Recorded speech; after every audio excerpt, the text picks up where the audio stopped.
Luciano pode trocar o São Paulo pelo Vasco em 2026. Vídeo de hoje do canal do Nicola traz mais novidades sobre o tema. Tapia do São Paulo, deixando boa impressão. Vou te explicar como é que funciona a possibilidade de compra desse atleta. Para completar, pedido do São Paulo deve ser aceito relacionado à arbitragem, últimas do mercado, bastidores, finanças e muito mais. Fala aí pessoal, sou Jorge Nicola, bem-vindos a mais um vídeo do canal. Sempre bom ter vocês por aqui, sem perder tempo, pedir para deixar like, se inscrever no canal e ativar as notificações. Hora de falar sobre o São Paulo, que fez pressão e deve ter seu pedido atendido em relação a Ramon Abate-Abel e Hilbert Estevão. O árbitro em campo e o árbitro de vídeo da derrota do São Paulo para o Palmeiras não devem mais apitar jogos do São Paulo. É certo que nessa temporada essa possibilidade está completamente descartada, mas a pedido do presidente Júlio Casares, a ideia é que esses nomes sejam vetados para sempre. Tem jogo do São Paulo, Ramon Abate-Abel e Hilbert Estevão estão completamente descartados.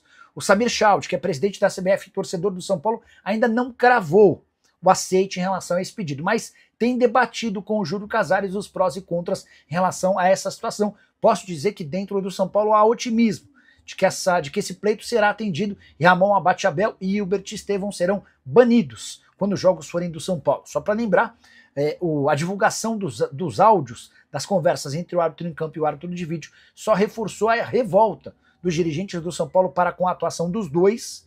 O São Paulo vencia por 2-0 quando teve um pênalti claríssimo a seu favor não marcado. Depois, o Andreas merecia cartão vermelho, também não recebeu o vermelho. Para completar, ainda existiram outros dois lances polêmicos no confronto entre Palmeiras e São Paulo. O Verdão venceu de virada por 3-2, resultado super importante para o Palmeiras na briga pelo título e péssimo para o São Paulo na disputa por uma vaga em Libertadores da América. Você, na condição de dirigente, o que você pensa a respeito dessa dupla? Você riscaria do mapa para sempre? Aceitaria que eles ficassem impedidos de atuar somente nessa temporada? Só para lembrar que tanto o Hilbert quanto o Ramon estão na geladeira por tempo indeterminado. Estou curioso para saber quando é que eles voltam a trabalhar. Colocá-los na geladeira durante a data FIFA é sempre muito simples, certo? E essa história de que Luciano pode trocar o São Paulo pelo Vasco. Informação divulgada nas últimas horas pelo site Gazeta Esportiva dá conta de que o Vasco pretende contratar o Luciano para janeiro. Vale a lembrança de que o atacante, de 32 anos de idade, entra a partir de 1º de janeiro no seu último ano de vínculo com o tricolor. E dá para dizer que nesse momento está completamente descartada a possibilidade de uma prorrogação do contrato.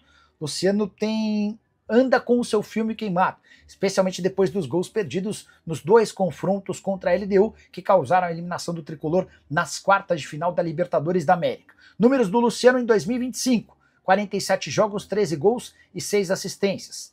Contratação dele pelo Vasco foi um pedido do técnico Fernando Diniz. Importante registrar que o Vasco não pensa em oferecer uma compensação financeira ao São Paulo. A ideia é que o tricolor não se classifique para a Libertadores, diminuindo a possibilidade de Luciano ficar por lá. E a partir daí tentar um acordo, talvez com troca de jogadores, enfim, isso ainda precisaria ser definido. Repetindo, o contrato do Luciano com o São Paulo somente até 31 de dezembro do ano que vem. A partir de julho de 2026 ele já pode assinar um pré-contrato.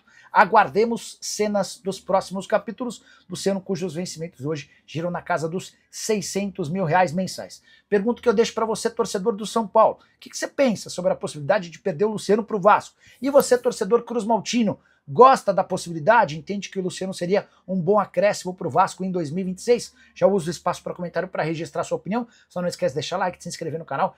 Hora de falar sobre o São Paulo para registrar a melhora de Gonzalo Tapia com a camisa do tricolor. Quero te explicar como é que funciona se o São Paulo quiser ficar com um atacante chileno de 23 anos de idade que pertence ao River Plate.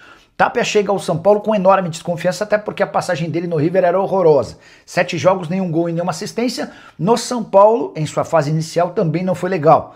Jogador demonstrando falta de habilidades, qualidade técnica discutível, mas retrospecto mais recente é bom. Nas duas últimas partidas com a camisa do tricolor foram 2 gols, contra o Palmeiras e também contra o Fortaleza.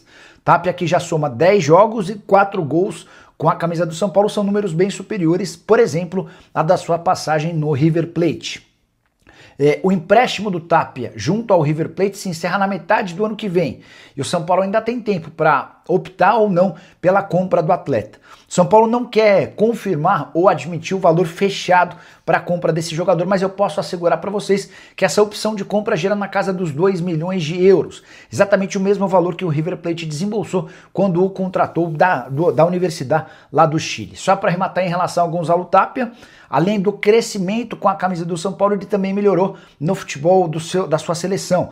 Nesse final de semana, o Chile venceu o Peru por 2-1, amistoso internacional, e o Tapia teve uma das melhores notas em campo, além de uma assistência. Você, torcedor do São Paulo, já está convencido de que Tapia tem qualidade para jogar no tricolor? Você pensaria em contratar esse jogador em definitivo? Já usa o espaço para comentário para deixar sua opinião, beleza? Quero falar agora sobre o São Paulo com duas notícias importantes relacionadas à base. Primeira delas, Gustavo Santana, artilheiro do time no Campeonato Paulista, pode não ficar para o ano que vem. Atleta de 20 anos de idade, 9 gols marcados em 18 partidas no Campeonato Paulista Sub-20. Ele pertence ao Cuiabá e está emprestado apenas até o fim da Copa São Paulo de Juniores. O tricolor ainda não se decidiu sobre ficar ou não com o atleta. O custo é de 700 mil por 70% dos direitos econômicos. O fato de já ter 20 anos de idade faz com que a decisão da compra ou não seja do departamento de futebol profissional. E dá para dizer que o Gustavo Santana vai precisar arrebentar nessa reta final de Campeonato Paulista Sub-20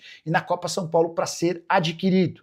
Atleta que tem 9 gols em 33 partidas, todos os gols marcados no Campeonato Paulista. O tricolor está nas semifinais da competição. Queria falar, além do Gustavo Santana, sobre uma contratação. O tricolor pretende fechar até a próxima segunda-feira a chegada de um atleta do Náutico, jogador de 16 anos de idade, que não teve sua identidade revelada, tudo para que o tricolor não corra o risco de perdê-lo para outro clube. Investimento de 600 mil reais e há a expectativa de que esse cara possa mudar a base do São Paulo, até por ter muita qualidade e já ter jogado no time principal do Timbu, mesmo com tão pouca idade. Praite, Nicola, qual a chance de o Caleri jogar em novembro? Bora falar sobre esse tema, ponto importante. A partir de segunda-feira, o Caleri passa a treinar no campo. Recuperação assombrosa de tão rápida. Ele completou 5 meses e meio de recuperação. Havia passado por uma cirurgia de ligamento cruzado anterior. E o cara tá obcecado em voltar a jogar o mais rápido possível. Se você conversar com o pessoal do São Paulo, o pessoal do São Paulo vai tentar transparecer a ideia de que ele está sendo preparado para voltar no ano que vem. O Caleri não quer voltar no ano que vem. O Caleri está se matando, fazendo preparação física, recuperação de manhã, de tarde, de noite, para voltar a jogar nesse ano. Cara, é assim, ele não fazia uma boa temporada, perdia muito gol, mas ele é muito São Paulino, ele é muito dedicado, é muito profissional, é um cara que dá gosto, entendeu? Porque até, por exemplo, chegaram a cogitar o Caleri nesse princípio de recuperação de uma lesão de ligamento cruzado, você não quer ficar um pouco na Argentina? Não, quero ficar aqui porque eu quero voltar logo. O Caleri, você não quer se ausentar, período, faz de manhã, de tarde, de noite vai para cá? Não, quero fazer 3 períodos. E assim, os poucos momentos em que ele se poupou, ou que ele não fez 3 períodos, foi quando ele foi acompanhar o São Paulo em jogos, mesmo em casa, fora, enfim. É um cara que vive pelo São Paulo. Eu acho isso bem interessante. E imagino que, se tudo correr bem nessa reta final de recuperação, agora com trabalhos em campo, de choque, de contato com os outros atletas, a tendência é que ele volte no mês de novembro, tá? Família, ficamos com aquele giro de notícias do São Paulo, informações exclusivas e atualizadas para você ficar por dentro de todas as informações do maior clube brasileiro. Claro que a gente está falando do Tricolor Paulista, o maior clube do mundo. Então, já senta o dedo no like, inscreva-se no canal e ative o sininho das notificações, caso você não for inscrito no canal, para você fortalecer o nosso conteúdo. Se você ficou até no final, já agradeço demais por você ter ficado até aqui, né? E já pode se considerar se tornar membro do canal para apoiar o nosso conteúdo de estar trazendo vídeo diariamente aí para vocês, tá bom? Um grande abraço, até o próximo vídeo. Fui!